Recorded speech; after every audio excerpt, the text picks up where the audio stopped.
journalist, publicist,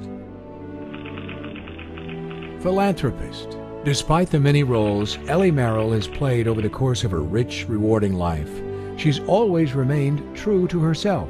If I had to pick a word to describe my mother, I just think I would pick the word genuine.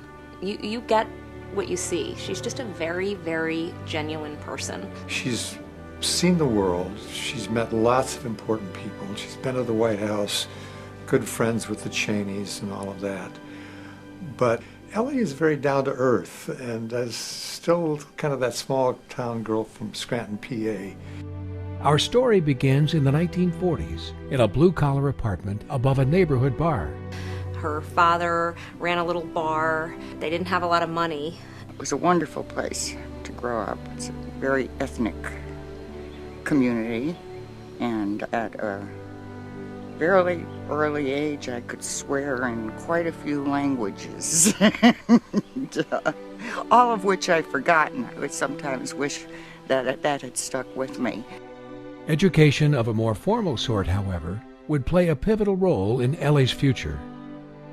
My mother was the first person in her family ever to go to college. Sophomore year, you had to decide whether you were going to Scranton Central for college preparatory or Scranton Tech for vocational training, basically. And so I filled out my papers to go to Scranton Tech, and my counselor called me in and she said, "What do you mean you're going to Scranton Tech? Don't you want to go to college?" Ellie went on to work her way through Dickinson College. In summers, I worked assembly line at a potato chip factory. I worked an assembly line in a book bindery. And upon graduating from Dickinson in 1954, she was ready to take on the world. When I was growing up, I didn't know what I wanted to do, but I knew where I wanted to do it. It was always New York City. She had a series of jobs making her way, but really found herself working on Broadway. She worked with some of the real great Broadway stars, Ethel Merman, Carol Channing. She did PR for them. It was Broadway's golden age, and Ellie worked with the best. She was there for a Time Life shoot with Rodgers and Hammerstein, and they're at a piano, and the shoot's delayed, and Rodgers is at the piano, and he's just sort of playing around, and he starts to go, doot, doot, doot, doot, doot, doot, doot, doot, and Hammerstein's like, go with that. And they wrote, "You Are 16 Going on 17 there in front of my mom. And it was in New York, while working with a famed duo, that Ellie launched her own longtime collaboration with Philip Merrill.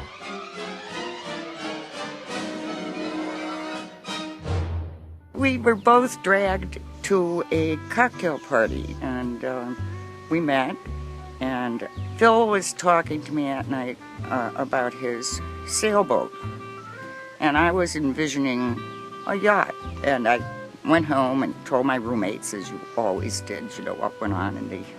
And I said, I met this guy. I said, I'm pretty sure he's gonna call up and ask me out, but I'm not gonna go. And I had told her about the conversation. She's not going to go. You have to go. I said, what do you mean I have to go? She said, remember the yacht.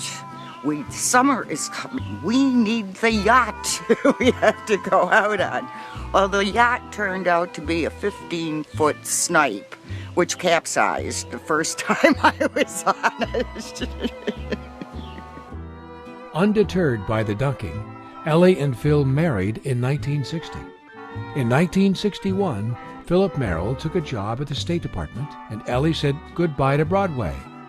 She came to Washington with my father and worked in the State Department, sort of using her PR background doing legislative affairs for the State Department. She was the liaison between the state and the Hill. Ellie also worked on the Hill as a Senate staffer, started a family, and fell in love with the second big city she's called home. She really cares about the city. She cares about the arts, she cares about health care, she cares about schools. It's a commitment that led to Ellie and Phil's next venture.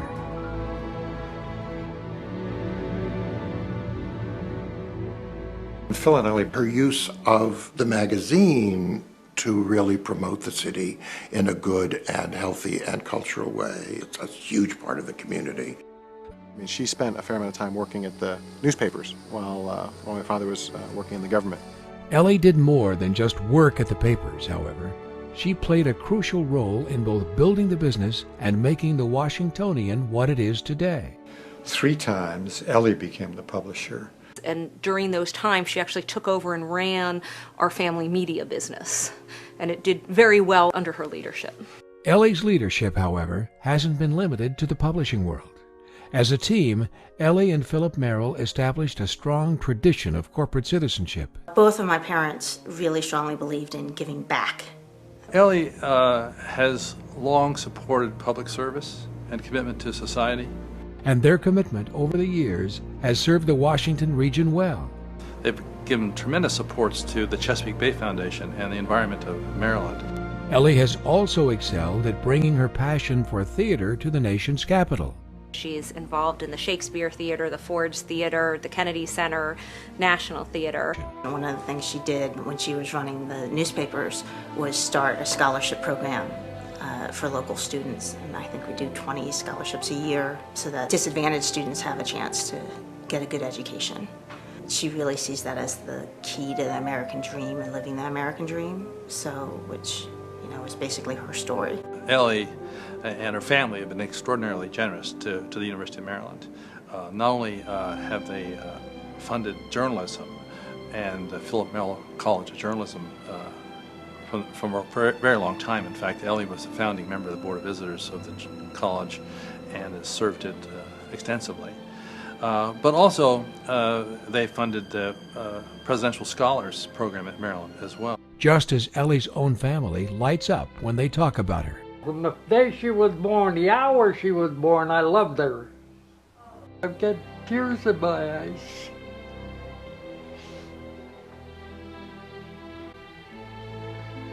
I don't know what to say. Now that I'm a mother, when I'm with my children and I try to balance fun and exposing them to a variety of activities, but also making sure, quite candidly, that they don't grow up to be spoiled brats, I really see my mother in myself. She did serve as a very important role model for me. The ability for her to be a mom, to also be an executive. She spends a lot of time trying to be there to kind of support us and to understand where we're going in our lives and to help us where she can. The advice I always gave my children is, if anybody wants anything extra done, do it. Don't just, do what you have to do. Do more after, and people will notice that and appreciate it. More than mere advice, it's the rule that Ellie Merrill has lived by. After weathering the loss of her husband, he was always calling me, Ellie, Ellie, you have to see this sunset. You have to see this sunset. And so now when I look at the beautiful sunset, I say, hi, Phil. and it reminds me of him. I've always loved every part of my life. I've been so fortunate. I had wonderful parents and a wonderful childhood. I loved my jobs. I was very fortunate. I've been very fortunate all along the way.